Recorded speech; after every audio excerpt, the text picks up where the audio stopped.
Good afternoon, families, students, and Europe staff.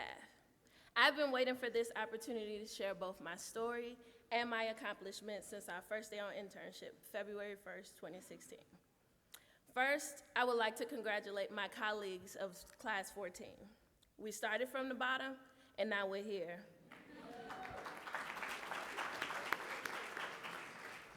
And I hope my daily but annoying, powerful motivation quotes help us get to this moment.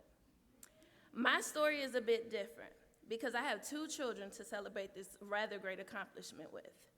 I am more excited because I get to share this opportunity with you all, knowing that we were a part of closing the opportunity divide and paving the way for future leaders means so much more to me than I can express. Consider me a time traveler who went from my mom's guest bedroom to a neighbor's home to a shelter and now to my own independence in a matter of months. I was on edge and had lost hope before I was given the opportunity that will make all of my third chances worthwhile. Not having family support, financial support, or self-discipline made me want to find my own peace. I tried so many different paths, sharp lefts and rocky rights, but I always ended up where I started, at the bottom. During my journey, I learned that I had to stop running from life and face the hardships that were sent to strengthen me to enjoy the most joyous reward that I've ever received. The very day I heard about Europe, I applied. I was just in time for the last information session. I walked in the very next day with blue hair and a suit I got from my neighbor who was 2 sizes smaller than I was, along with a pair of shoes that I couldn't throw away because I had no more. A few days later, I got an email about an interview with my very first believer, Mr. Downey.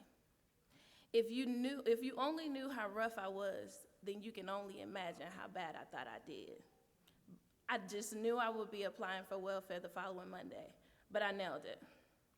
I was placed on a waiting list and sat at my neighbor's house stalking my email, just waiting for the email to say that I was accepted. But that email never came. I got a call from Ms. Gates saying that they would like to assist me with my outside stressors so that I can fully be prepared for the next class in March. I didn't know what to do, but I was willing to accept the help. On September 8th, I sat in a car job hunting with my mom. I received 5 calls about starting the very next day. I was excited, I accepted, and then the worry set in. My mom was unable to help babysit, and I had no one else to help. Well, at least I thought. My neighbor, Miss Micah, paid for a babysitter while having so many responsibilities of her own, but I was determined to pay her back by finally starting something and finishing.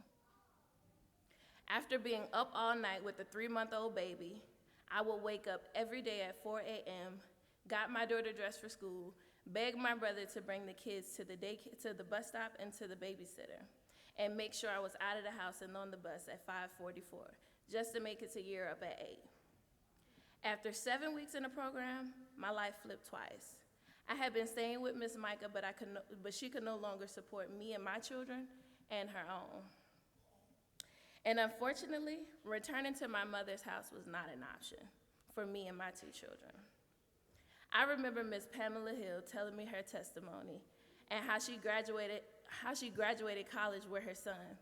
That made me work harder, but then things got harder. Then our conversations were more like, Ishayon, come back next class. But I owe this to my kids for putting them through so much pain. I missed class many days, but my assignments were in on time and completed. Although everything was going wrong, my daughter called the shelter her apartment. And she was so grateful, but we literally had nothing and nobody but Europe. Then that's when I found my happiness and realized that my strength was my 2 children, who were being tucked in a bed that wasn't their own, and yet they didn't complain not once.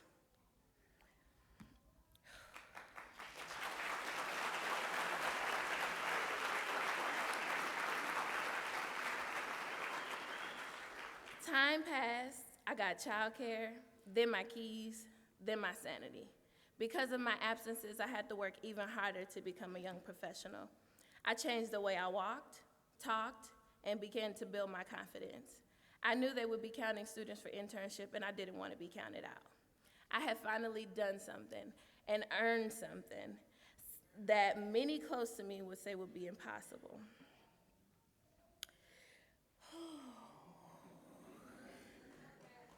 And my children would be able to watch me finish something. I went from having no one in my corner to having the strongest support system. I had over 30 shoulders to cry on, over 30 accountability partners, and a family you would think I grew up with. Learning Community One supported me. Kai briefed me on assignments. Zarek made me laugh to forget the pain. Patrick bought me clothes because I didn't have any, and Eric used his story to pick me up and gave accountability partner a whole new meaning. We did our assignments on the phone so that no one would lack the understanding. We defended and looked out for each other, and we had Jatia to represent us on student council. We couldn't have had a stronger representative. I'm not telling my story for sympathy, but to simply say, giving up is the easiest option, but pushing through is the most rewarding.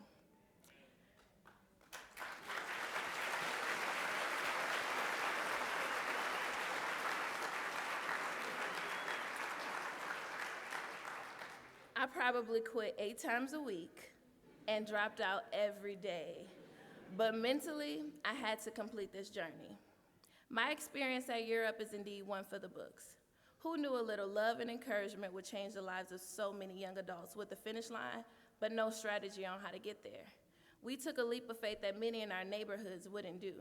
We trusted, we didn't suffer in silence, and we put away our tights and sweats and hung up our suits and dresses. We began with the end in mind, and we believed in ourselves, and we learned to believe in others. We sacrificed our sleep, our kids' tender milestones, and our foolish pride to become a powerhouse of project managers, CEOs, administrators, public speakers, coders, developers, and leaders. Nobody will understand how hard we worked, but everyone can see how much we've grown.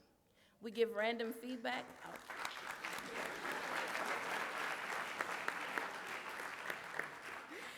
We give random feedback in our heads to strangers, of course. And we sometimes want to hand out infractions when they're not respecting and valuing others. We have the power to teach others to accept and embrace diversity, be accountable, and how to work hard and have fun. We had a bullpen full of mentors, and we all had a story, but we never stopped writing. We never gave up, and we all gained the ability to be a part of a movement that was far more powerful than any other. It's our new beginnings, it's our tomorrows that we created yesterday. In the words of Aliana Van Zandt, you've got to be willing to lose everything to gain yourself. Congratulations again, Class 14.